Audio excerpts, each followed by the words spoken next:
مني أن أحسنك على أم عائشة وعلى أبي بكر. Jadi mereka itu menyiksa Ahlussunnah ketika ada di Baghdad, Irak. Kemudian menyuruh orang-orang Ahlussunnah itu untuk melaknat Ibunda Aisyah. Assalamualaikum warahmatullahi wabarakatuh. Alhamdulillahirabbil alamin. Assalatu wassalamu ala nabiyyina Muhammadin wa ala alihi wa sahbihi ajma'in. Amma ba'du. Teman-teman yang dimuliakan oleh Allah SWT, kita bertemu kembali di channel Cahaya Hidayah. Jadi di video kali ini saya akan membahas yaitu tentang terkait pengkhianatan orang-orang Rafidhah terhadap Daulah Abbasiyah, yaitu yang terletak di Irak, Baghdad. Jadi orang-orang Rafidhah ini telah mengkhianati Daulah Abbasiyah, yaitu dengan mensurati yaitu tentara Tartar. Karena orang Syiah Rafidhah ini menaruh dendam kepada Ahlussunnah. Dan mereka ini sangat licik sekali, karena mereka ini membantu orang-orang Tartar untuk menyerang Baghdad. Dan sejarah ini berulang kembali, yaitu seperti kasus yang ada, ataupun peperangan yang ada di Irak, di Baghdad. Ketika itu, mereka, orang Syiah Iran, itu bekerja sama dengan Mamarika, dan bekerja sama dengan Yahudi. Nah, teman-teman, maka dari itu, kita harus berhati-hati dengan kelicikannya orang-orang Rafidhah ini. Jangan sampai sejarah berulang kembali. Namun, apa yang terjadi di Palestina ini, kita juga berhati-hati. Karena di situ, orang-orang Rafidhah ini juga ikut berperan di dalam peperangan di Palestina. Nah, teman-teman yang dikenal Allah SWT, kita langsung saja kita simak, yaitu tentang pengkhianatan orang-orang Rafidhah terhadap Khalifah Al-Mu'tasim, yaitu Daulah Abbasiyah. Oke, teman-teman, kita langsung ya.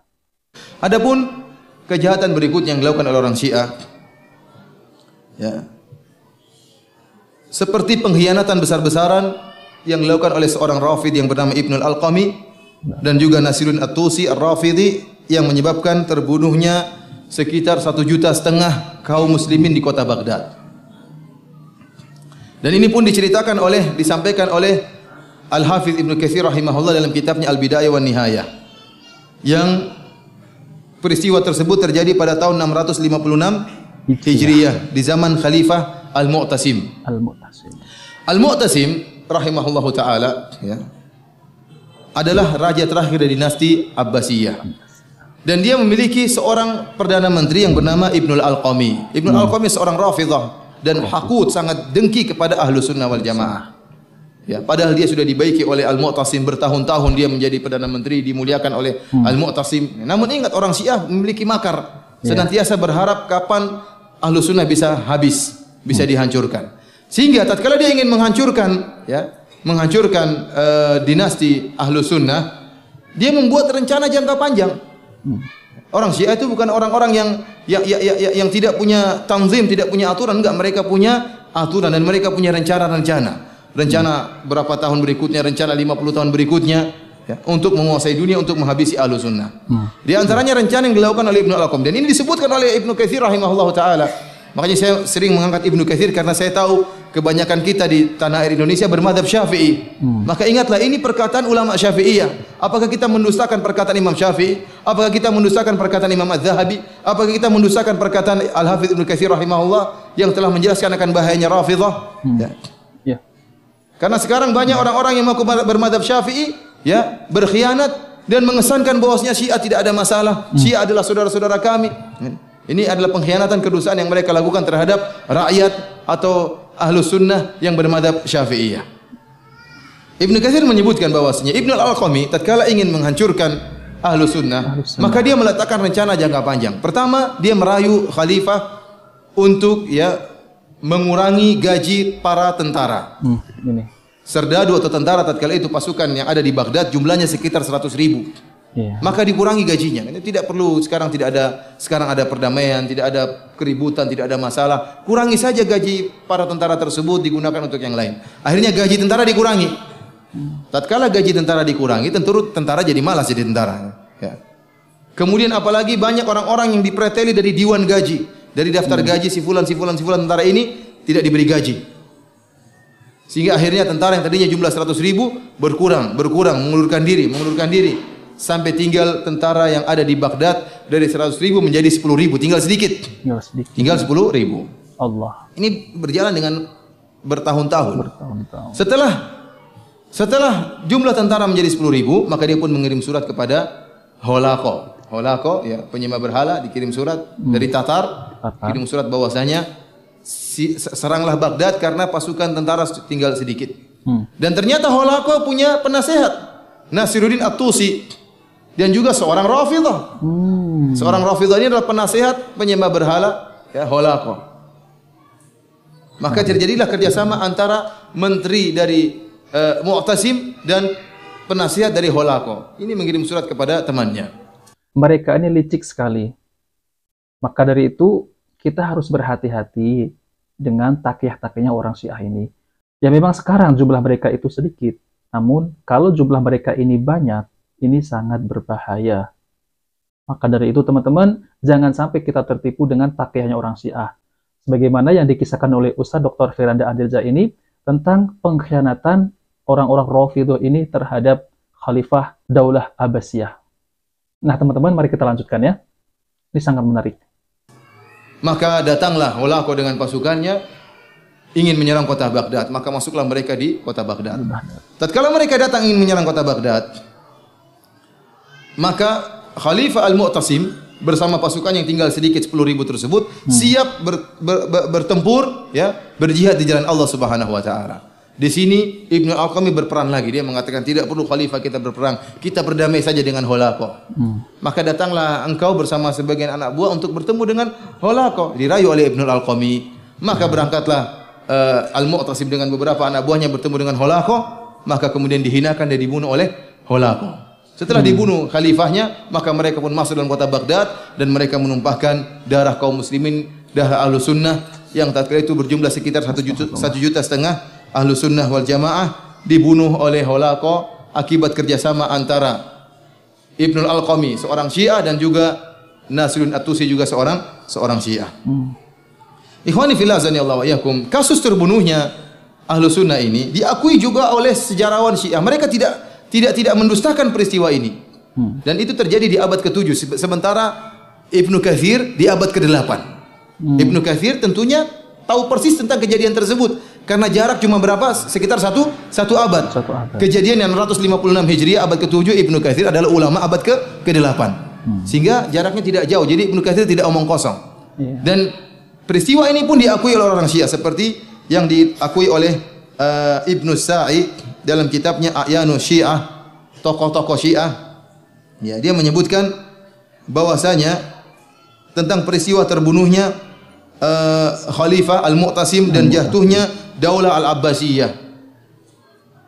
Dia mengatakan wasababuhu anna wazir al-Khalifah Muayyiduddin Ibn al-Alqami kana rafidhiyan wa kana min ahli al-karh. Dia mengatakan sebab jatuhnya negara Abbasiyah karena menteri sang khalifah yang bernama Ibnul Al-Qami. Kemudian dia melaqabi Ibnul Al-Qami dengan mengatakan Muayyiduddin, penolong agama. Ibnul Al-Qami. Kana Rafidhiyan, dan dia adalah seorang Rafidhah. Dia seorang apa? Rafidhah. Ini yang mengatakan demikian siapa? Adalah sejarawan Syiah sendiri. Yang orang ini, sejarawan Syiah Ibnu Sa'i ini, meninggal pada tahun 674 Hijriah. Peristiwa terjadi 656 Hijriah, dia meninggal 674 Hijriah. Jadi dia benar-benar mengetahui kejadian tersebut. Dan dia menyatakan dalam buku sejarahnya yang berjasa menjatuhkan Daulah Abbasiyah, Daulah Ahlus Sunnah adalah Muayyiduddin, penolong agama, Ibnul Al-Qami, dan dia adalah seorang Rafidhah. Demikian juga Al-Khumaini. Al-Khumaini mengagung-agungkan Nasiruddin At-Tusi. Dalam kitabnya Al-Hukum Al-Islamiyah, Al-Khumaini berkata, wa yash'urun nasu bil khasara aidan bi fuqdanil hawajah Nasiruddin At-Tusi. Sungguhnya masyarakat atau manusia merasa rugi dengan hilangnya tokoh ulama Nasiruddin At-Tusi. Mimman qaddama khadamatin jalilatan lil Islam, yang telah memberi sumbangsi yang besar bagi Islam. Siapa? Nasiruddin At-Tusi. Apa sumbangsinya? Membunuh Ahlus Sunnah yang berjumlah 1.500.000 orang. Ini dibangga-banggakan oleh Al-Khumaini. Dibangga-banggakan. Demikian juga diakui oleh sebelum Khumaini Mirza Muhammad Baqir Al-Khawansari Al-Asbahani. yang wafat pada tahun 1313 Hijriah dalam kitabnya Raudhatul Jannat. Ini juga buku yang jadi pedoman oleh orang-orang Syiah Rafidhah. Dia mengakui tentang pembantaian ahlu sunnah yang disebabkan oleh orang Rafidhah. Dia mengatakan apa? Bahkan dia bangga. Dia mengatakan, ila an asala min dima'ihim al-akhdhar ka'amsalil anhar fanhara biha fi ma'i dujlah. Kata dia, sampai akhirnya tertumpahkanlah darah ahlu sunnah yang kotor sebagaimana mengalirnya sungai-sungai. Fanhara biha fi ma'i dujlah, maka kemudian darah-darah kotor tersebut tenggelam dalam sungai Dujlah. Wa minha ila nari jahannam daril bawar. Kemudian setelah darah-darah yang kotor tersebut masuk di sungai Dujlah, nanti akhirnya akan lari ke dalam neraka Jahannam. Astagfirullah. Jadi orang-orang Syiah ini membanggakan orang-orang Rafidhah zaman waktu itu yang mengkhianati Daulah Abbasiyah. Subhanallah, benar-benar mereka ini sampai sekarang pun membenci Ahlus Sunnah. Sampai sekarang pun menganggap Ahlus Sunnah ini adalah musuh. Nah teman-teman, jadi kalau ada orang Ahlus Sunnah kemudian mengatakan, nggak apa-apa, Syiah ini adalah saudara kita, jangan sampai kita tertipu dengan omongan mereka ini. Mereka juga mengkhianati Ahlus Sunnah kalau mereka itu berkata sedemikian, kalau mereka itu berucap sedemikian. Karena orang-orang Syiah sejak dulu itu memusuhi Ahlus Sunnah. Nah kenapa kita ini mau berbaik dengan mereka? Ya, ini sangat berbahaya teman-teman ya. Jadi dia bangga dengan terbunuhnya Ahlus Sunnah dan dia mengatakan mereka 1.500.000 orang tersebut semuanya akan masuk dalam neraka Jahannam. Demikian juga dia memuji Nasruddin At-Tusi, ya, karena pembantaian ini merupakan kerjasama antara Ibnu Al-Qami dengan Nasruddin At-Tusi. Dia mengatakan, "Faraggabahul muhaqqiq qaddasa sirrahu fi taskhiri Iraqil Arab fa azama halaku khan ala fathi Baghdad." Kata dia, "Faraggabahul muhaqqiq." Maka al-muhaqqiq, seorang alim Nasruddin At-Tusi, kemudian memprovokasi Holako untuk menyerang kota Baghdad. Dan dia akui. Ya, akui. Dia bilang Nasruddin At-Tusi adalah apa? Tokoh yang muhaqqiq, orang alim yang telah memprovokasi Holako untuk membunuh Ahlus Sunnah di Baghdad. Dia banggakan hal ini. Ini menunjukkan bahwa orang-orang Syiah bangga dengan terbunuhnya Ahlus Sunnah wal Jamaah. Nah, teman-teman yang dimuliakan oleh Allah SWT, jadi itulah ya pengkhianatan orang Rafidhah ini terhadap Khalifah Al-Mu'tasim, yaitu yang ada di Baghdad dari Bani Abbasiyah. Jadi teman-teman, kita harus berhati-hati terhadap kelompok Syiah ini, karena mereka itu mengkafirkan para sahabat, yaitu Abu Bakar dan Umar dan Utsman, serta menuduh istri Nabi SAW yaitu wanita pezina. Dan ini tidak bisa diterima ya teman-teman. Maka dari itu, teman-teman harus berwaspada dengan akidah-akidah semacam ini. Jangan sampai kita itu masuk dalam pemahaman-pemahaman orang-orang Syiah Rafidhah ini. Karena mereka ini sangat berbahaya sekali untuk kaum muslimin Ahlus Sunnah terutamanya. Nah, teman-teman yang dimuliakan oleh Allah Subhanahu wa taala, jadi ada satu lagi video yaitu tentang sejarah ini terulang kembali, yaitu ada di Irak, ratusan ribu orang muslim terkorban di Afghanistan dan Irak. Dan ini memang terjadi ketika itu, dan inilah videonya.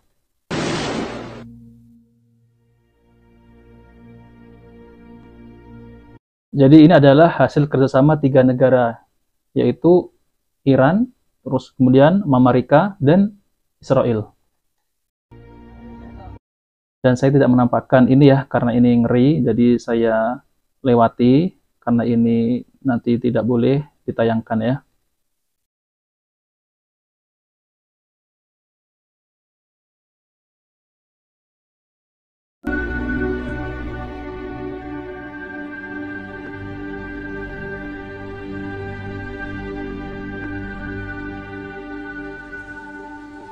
The Iranian president becomes the first major regional leader to visit Iraq since the fall of Saddam Hussein. This would have been impossible without Iran's help.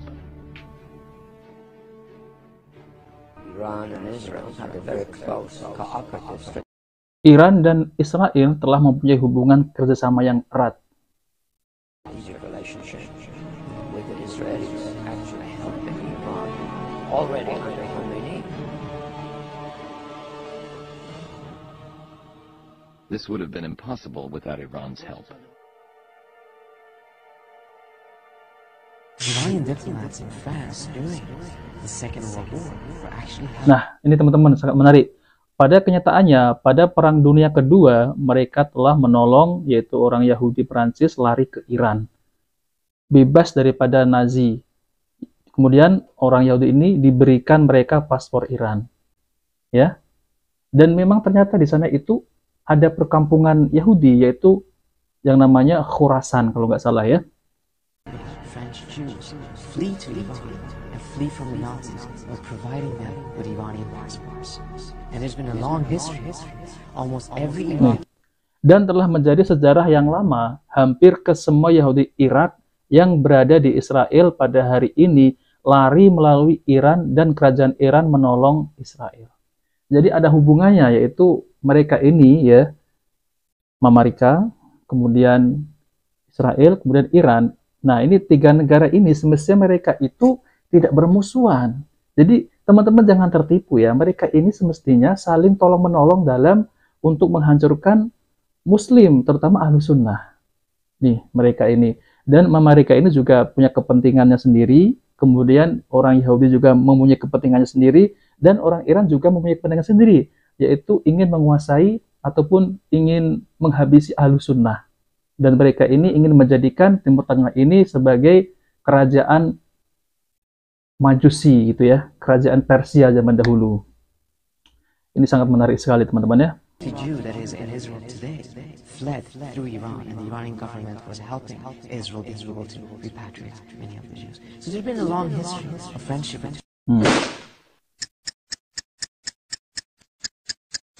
أتمنى جميعا لحديثك يا شيخ. ألو. السلام عليكم ورحمة الله. عليكم السلام ورحمة الله وبركاته. أهلا وسهلا أخ عبد الكريم من العراق، تفضل. تحية لك أخي الفاضل، وتحية للشيخ الزغبي محمد. اسمحوا لي، أنا بصراحة يعني منذ زمن أحاول أن أتصل بكم ولا أستطيع، والآن قدر الله عز وجل. يا إخوان، أنا من بغداد، أناديكم من بغداد. ماذا أصابك يا بغداد بالعين؟ ألست قد كنت يوما قرة العين؟ أنا أناديكم من العراق يا خليلي، هل في مصر عين حزينة تبكي على بغداد؟ لعلي أعينها. يا شيخ محمد، أنا كنت معتقلا عند آلاف من أهل السنة رجالا ونساء، وحملوني أمانة، قالوا لو نفد من أهل الإسلام من ينصرنا استنجد بروسيا، استنجد بأي إنسان ينصرنا. حملت دولة سلاح السجود قتل أهل السنة ومحمدا ونبيا، حرقت اللحى يا شيخ، وضعت في أسفار الشيوخ، طلب مني أن أحكي على رب عائشة وعلى أبي بكر. Jadi mereka itu menyiksa Ahlus Sunnah ketika ada di Baghdad, Irak. Kemudian menyuruh orang-orang Ahlus Sunnah itu untuk melaknat Ibunda Aisyah. Bahkan di situ juga mereka ini ada yang bernama Abu Bakar, ada yang bernama Umar, mereka bantai semua. Inilah kelakuan mereka ya teman-teman. Jadi kita jangan menolak sejarah. Jangan menolak lupa sejarah. Oke, mari kita lanjut ya.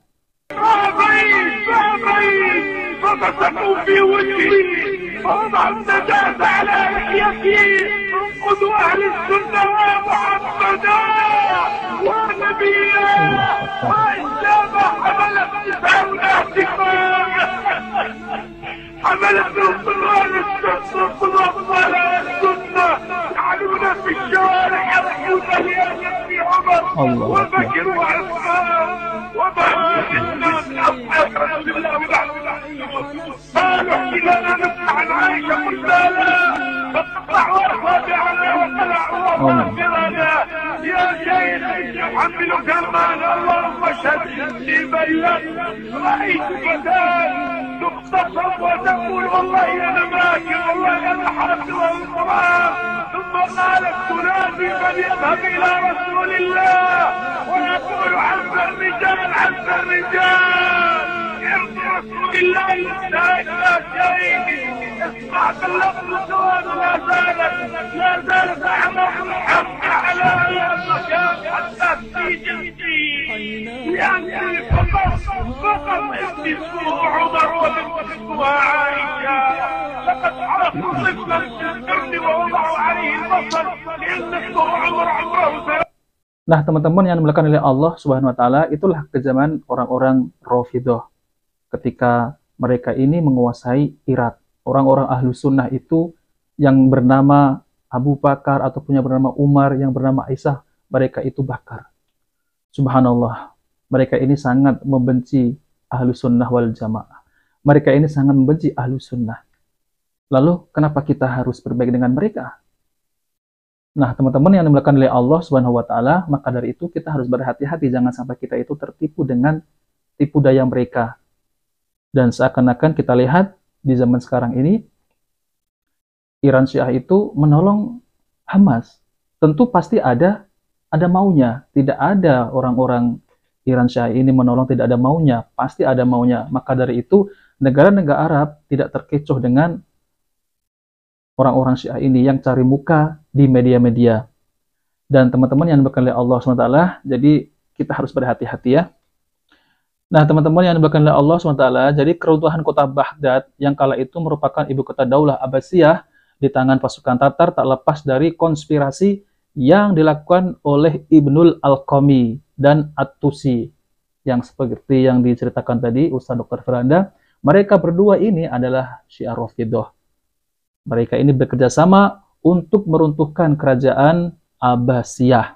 Hal ini didorong karena dendam kesumat Ibnul Alqami ini terhadap ahlu sunnah. Karena pada tahun 656 Hijriah terjadi peperangan hebat antara ahlu sunnah dan Syiah yang berujung dengan takluknya kota Karh yang merupakan pusat kegiatan kaum Syiah, dan beberapa rumah sanak keluarga Alqami menjadi korban penjarahan. Ia sangat berambisi untuk meruntuhkan kekuatan ahlu sunnah dan menggunakan segala cara untuk mencapai tujuannya, walaupun harus bersekutu dengan pasukan musuh. Jadi ini adalah pengkhianatan yang terjadi di zaman dahulu, yaitu kekhalifahan Al-Mu'tasim. Hal itu dilampiaskan ketika ia memegang jabatan kementerian bagi Khalifah Al-Mu'tasim Billah. Ketika itu ya, ia memberi jalan bagi pasukan Tatar untuk masuk ke Baghdad. Peristiwa itu terjadi pada tahun 656 Hijriah ketika Hulagu Khan dan pasukannya yang berjumlah 200.000 personil mengepung Baghdad dan menghujani istana khalifah dengan anak panah. Pengamanan sekitar istana saat itu lemah karena sebelum terjadi peristiwa ini, Ibnu Alqami secara diam-diam telah mengurangi jumlah personil tentara khalifah dengan cara memecat sejumlah besar perwira dan mencoret nama mereka dari dinas ketentaraan. Ini liciknya mereka ya. Pada masa kekhalifahan sebelumnya, yaitu Khalifah Al-Mustansir, jumlah pasukan mencapai 100.000 personil. Sementara pada masa Al-Mu'tasim Billah jumlahnya menyusut menjadi 10.000 personil saja. Kemudian Ibnu Alqami ini mengirim surat rahasia kepada bangsa Tatar dan memprovokasi mereka untuk menyerang Baghdad. Ia sebutkan dalam surat rahasia itu kelemahan angkatan bersenjata Daulah Abbasiyah di Baghdad. Itulah sebabnya bangsa Tatar dengan sangat mudah dapat mengalahkan Daulah Abbasiyah dan merebut kerajaannya. Ketika pasukan Tatar mulai mengepung Baghdad sejak tanggal 12 Muharram tahun 656 Hijriah, saat itulah Ibnu Alqami melakukan pengkhianatannya untuk kesekian kali. Dialah orang pertama yang menemui pasukan Tatar, lalu ia keluar bersama keluarganya. Kemudian pembantu serta pengikutnya pada saat itu untuk menemui Hulagu Khan dan mendapat perlindungan darinya. Kemudian ia membujuk khalifah agar ikut keluar bersamanya menemui Hulagu untuk mengadakan perdamaian. Tuh liciknya sekali ya, ular ini dia tuh. Yaitu memberikan separuh hasil devisa negara kepada bangsa Tatar. Ya. Maka berangkatlah khalifah ini bersama para qadhi, fuqaha, tokoh-tokoh negara dan masyarakat serta para pejabat tinggi negara lainnya dengan 700 kendaraan. Ketika sudah mendekati markas Hulagu Khan, mereka ditahan oleh pasukan Tatar dan tidak diizinkan menemui Hulagu Khan kecuali hanya khalifah bersama 17 orang saja. Permintaan ini dipenuhi oleh khalifah. Ia berangkat bersama 17 orang, sementara yang lain menunggu. Sepeninggalan khalifah, sisa rombongan itu dirampok dan dibunuh oleh pasukan Tatar. Selanjutnya, khalifah dibawa ke hadapan Hulagu Khan seperti seorang pesakitan yang tak berdaya ya, karena udah dibantai duluan ya. Kemudian atas permintaan Hulakukan, Khalifah kembali ke Baghdad ditemani oleh Ibnu Al-Qami dan Nasiruddin At-Tusi di bawah rasa takut dan tekanan yang hebat. Khalifah mengeluarkan emas, perhiasan, dan permata dalam jumlah yang sangat banyak.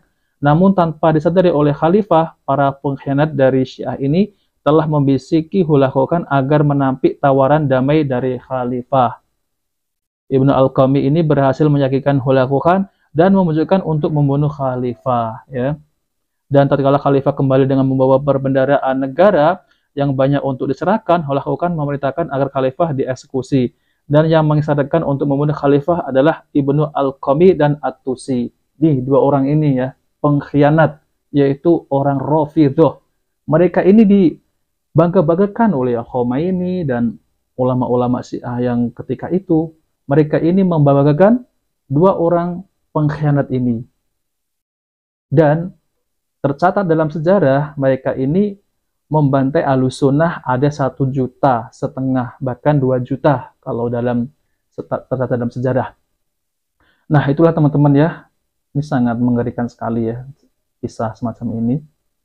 Dan kita ini harus berhati-hati dengan kelompok Syiah Rafidhah ini. Mereka ini licik sekali seperti ular. Mereka ini bisa nemplok sana, nemplok sini ya. Maka dari itu kita tidak menolak lupa, ini sejarah yang nyata. Bahkan Ibnu Katsir juga meriwayatkannya tentang sejarah Baghdad ini, keruntuhan Khalifah Abbasiyah. Nah, teman-teman yang dimuliakan oleh Allah SWT, jadi inilah yang bisa saya sampaikan, yaitu tentang kekejaman orang-orang Syiah Rafidhah terhadap Ahlussunnah, dan kita sebagai Ahlussunnah jangan sampai tertipu dengan takyah mereka. Mereka ini sangat licik sekali. Dan untuk teman-teman semuanya, jika video ini bermanfaat, jangan lupa like dan subscribe di channel Cahaya Hidayah. Wabil taufiq wal hidayah. Wassalamualaikum warahmatullahi wabarakatuh.